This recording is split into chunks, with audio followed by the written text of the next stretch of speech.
Let's look at another example of a system of nonlinear equations. So our first equation is x squared minus y squared equals 4.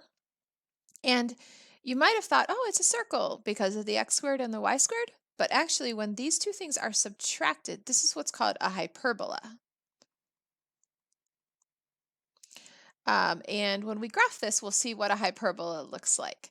And then the second equation is y equals x squared, which of course you should know is a parabola. All right, so if we're going to look at these two equations and see what we can do, substitution or elimination.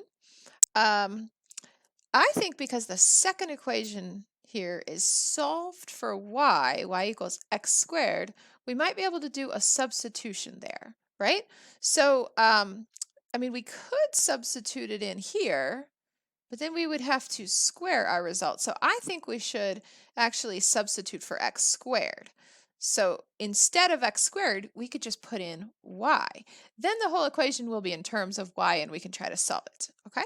So we're going to substitute y for x squared. And of course, in this equation, if you wanted to, you actually could do elimination as well, but you would need to rearrange equation 2 so that everything was in the same location. So you'd want the x squareds, the y's don't really go together, but then the constant on the second equation would be 0. So you'd want that 0 over on the right side of the equation. All right, but we're going to do substitution again. So y for x squared.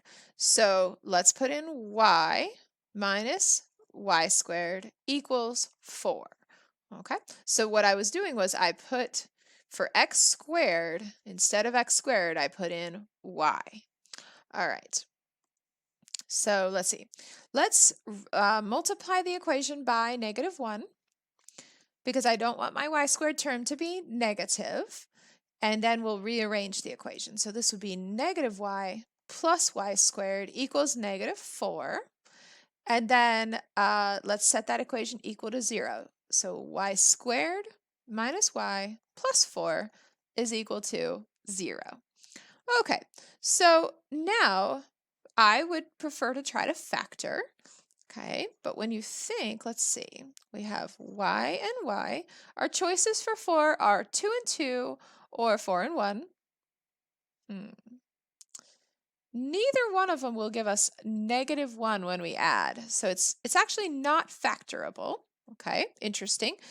That could mean that there's no solution, but it also could mean the solutions are irrational. So we could try the quadratic formula, okay? So a is equal to 1, b is equal to -1, and c is equal to 4. All right, so x equals the opposite of b plus or minus the square root of b squared. So -1 squared would be +1 minus 4ac all divided by 2a. All right, so x is equal to 1 plus or minus. Now, under the square root, I'm seeing 1 minus 16. So that's -15 over 2. Okay, so as you know, the square root of a negative is going to be equal to I. It's an imaginary number. Okay, so this is a non-real answer. This is not going to show up on the graph. They are not intersecting. Okay, so this is a no solution.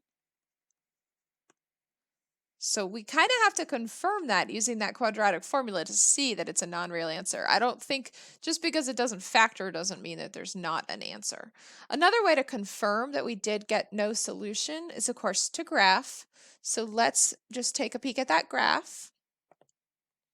Okay, so I promised you we would see what a hyperbola looks like. So that hyperbola is in blue.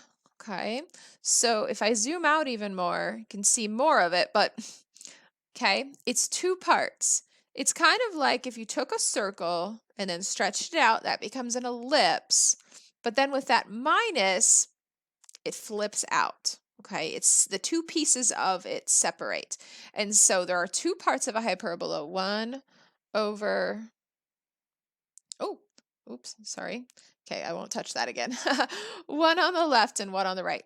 The purple thing is just that parabola. And as you can see, they're not going to touch. They're heading in different directions. The closest they come to touching is right at the, near the origin. Let's see, for some reason I can't zoom in anymore. There we go. Okay. And obviously they don't intersect. So that's why there is no solution.